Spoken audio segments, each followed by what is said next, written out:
নমস্কার বন্ধুরা, আজ আমি বানাবো পটলের পুর ভরা ভাজা বা বড়া। তোমরা এটাকে কি বলো আমাকে কমেন্ট করে জানাবে।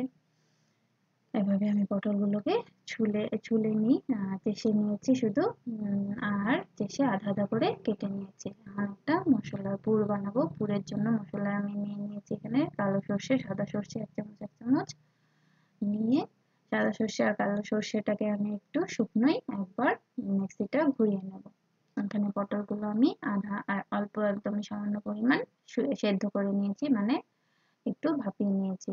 এখন পটলের বীজগুলো এভাবে করে ছাড়িয়ে নেব। পটলের বীজগুলো একটুখানি জাতা দিলেই পটলের বীজগুলো বেরিয়ে যাবে। পটলের বীজ আমি পুরোপুরি সবগুলো ছাড়িয়ে নিয়েছি।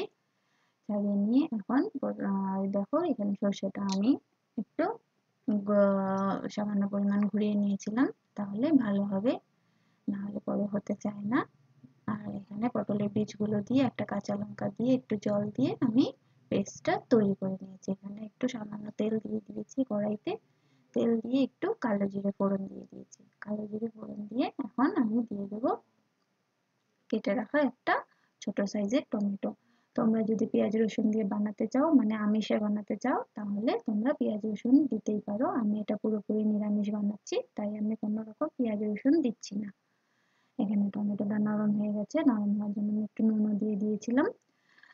টমেটো নরম হয়ে যাওয়ার পর আমি এখন পেস্টটা ঢেলে দেবো, মানে সর্ষে, কালো সর্ষে, সাদা সর্ষে আর মরিচ আর পটলের বীজগুলো বেটে নিয়েছিলাম মিক্স করে, এটা আমি দিয়ে দিলাম।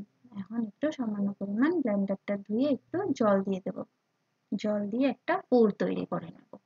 একটু ভালো মতো ভেজে নিতে হবে এটাকে। আর ভেজে নেওয়ার জন্য আমি এখানে দিয়ে দেবো হলুদ গুঁড়ো, লঙ্কার গুঁড়ো, চিনি আর স্বাদ মতো নুন। এখানে দিয়ে আমি একটা পুর তৈরি করে নেব। তোমরা এভাবে পটলের পুর বানিয়ে খেয়েছো? যদি খেয়ে থাকো তাহলে আমাকে কমেন্ট করে জানাবে। আর যদি না খেয়ে থাকো তাহলে এই রেসিপিটা একবার ঘরে বানিয়ে ট্রাই করে দেখবে, অনেক দারুণ লাগবে। আমি এখানে দিয়ে দিয়েছি হলুদ গুঁড়ো, লঙ্কার গুঁড়ো, চিনি আর নুন দিয়ে একটা পেস্ট, মানে পুর তৈরি করে নেব ভিতরের জন্য, পটলের জন্য। এখানে আমি একটা ব্যাটার তৈরি করে নিচ্ছি। ওইটা হতে হতে, মানে পুরটা রেডি হতে হতে ব্যাটারটা আমি তৈরি করে নিই। এখানে দিয়ে দিলাম চালের গুঁড়ো, ময়দা আর বেসন দিয়ে আমি একটা ব্যাটার তৈরি করে নেব। তোমরা চাইলে শুধু বেসন দিয়ে বা আটা দিয়েও করতে পারো যদি চালের গুঁড়ো না থাকে। এখানে আমি চিনি, নুন, হলুদ গুঁড়ো আর লঙ্কার গুঁড়ো দিয়ে আমি একটা ব্যাটার তৈরি করে নেব। এটা বেশি ঘনও হবে না, বেশি একটা পাতলাও হবে না। আর একবারে জলটা ঢাকবে না, তাহলে বেশি পাতলা হয়ে যেতে পারে। অল্প অল্প জল দিয়ে দিয়ে একটা ব্যাটার তৈরি করে নিতে হবে। এখানে আমি ব্যাটারটা দেখিয়ে দিয়েছি। ব্যাটারটা পুরোপুরি পাতলাও হয়নি, ঘনও হয়নি। আর এখানে পুরটা রেডি হয়ে গেছে, শুকিয়ে গেছে পুরোপুরি। আমি এটা পুরটা নামিয়ে নিয়েছি। এখন আমি এখানে এটা পুরটা পটলের ভিতরে ঢুকিয়ে দিচ্ছি। সবগুলো আমি রেডি করে নেব। তোমাদের আমি যেটা দেখিয়ে দিলাম, এইভাবে করে পটলের পুরগুলো পটলের ভিতর এভাবে ভরিয়ে নিতে হবে। এখন কড়াইটা আবার পরিষ্কার করে আমি একটু তেল দিয়ে দিয়েছি। একটু না একটু বেশি করে তেলটা দিতে হবে, যাতে পটলগুলো ভালো মতো ভাজা হয়ে যায়। আমি এখন পটলগুলো বেসনে চুবিয়ে চুবিয়ে দিয়ে দিচ্ছি।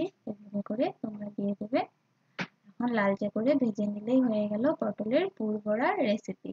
এভাবে করে বানিয়ে খেয়ে দেখবে আর আমাকে কমেন্ট করে জানাবে তোমাদের কেমন লাগলো। আর আমার ভিডিও ভালো লাগলে লাইক, শেয়ার, কমেন্ট করে আমার চ্যানেলটাকে প্লিজ সাবস্ক্রাইব করে দিও।